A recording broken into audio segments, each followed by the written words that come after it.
Hello, this is Lady Boulay, and I hope you're having a wonderful day. Thank you for your support. Thank you for subscribing to the channel. Thank you for your comments, and thank you for your thumbs up. Thank you for all you do to support the channel. And yes, we are commanded to love one another, whether we want to or not, or whether we agree with each other or not. Well, it's been a long time coming. It's been a long time coming, but Black American women's beauty is finally on display, and they're ready for it. They are ready for it. From something being wrong with our hair, to our skin tone, to our body type, we have been through it as a race of women. Everything is wrong with us. We are not the beauty standard, they said. But as we looked around, we saw people trying to get darker, but they just wanted a tan. They didn't want to be black. They just wanted a little tan, a little color. Then we saw them getting fillers for their lips so they would be thicker. Then we saw them getting BBLs so their behinds wouldn't be flat. And then we saw them trying to move and shake like black women. And so, they gave cause for pause. Like, wait a minute. I thought yours was the standard of beauty. I thought it was about thin lips. I thought it was about, alabaster skin. I thought it was about a flat ass. I thought it was about what you look like, not what black women look like.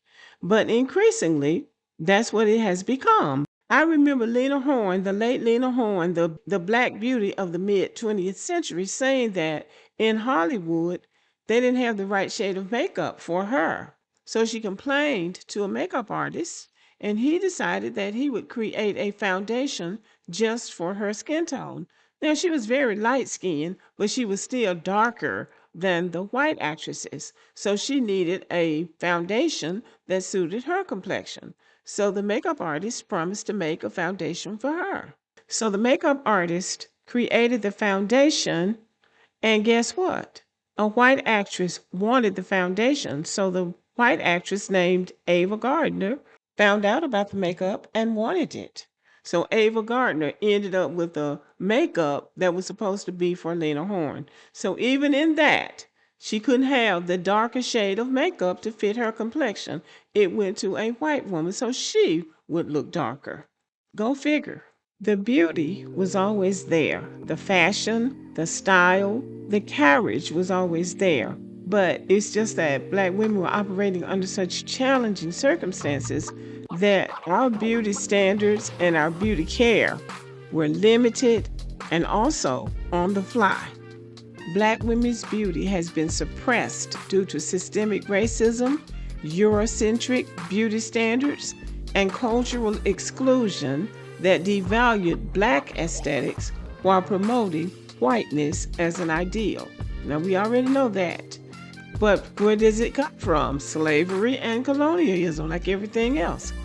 Slavery and colonialism introduced racial hierarchies that equated whiteness with purity and beauty while portraying black features as inferior or undesirable.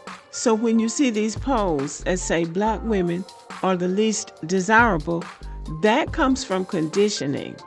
That comes from indoctrination and propaganda. The mainstream media and advertising historically excluded black women or depicted them using harmful stereotypes, reinforcing narrow beauty standards. And the beauty contests and fashion industries often upheld Eurocentric standards, sidelining Black women and their diverse features. And that has been one of the most difficult things, breaking down those beauty pageants. But now Black women have actually done it, and have done it with style and grace and sophistication. So now it's not unusual to see a Black Miss America, a Black Miss Universe, a Black Miss Alabama, a Black Miss Texas, you name it. So that is really tearing down the stereotypes about Eurocentric features being superior to all others. And now we're in the modern age, and Black women are not backing down from anything. Black women are active in politics, in education, in entertainment, in the sports world, dominating. But, the beauty was always sort of kind of in the background, but now it's out loud and front and center to what's going on in America. These Black women own the moment.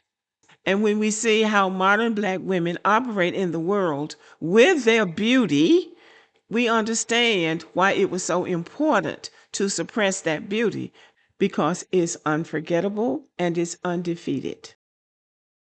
Black women's beauty is unique because it reflects a rich tapestry of cultural heritage, resilience, and self-expression that defies conventional beauty norms. Many years ago, I had a Sunday school teacher, and I've shared this on this channel before. She went to Tuskegee, and she was there. She was there when George Washington Carver was a professor there, and he died in 1943. So that gives you some idea about how old she was and how long ago it was. But anyway, she said that back in the day, they used to have chapel in school.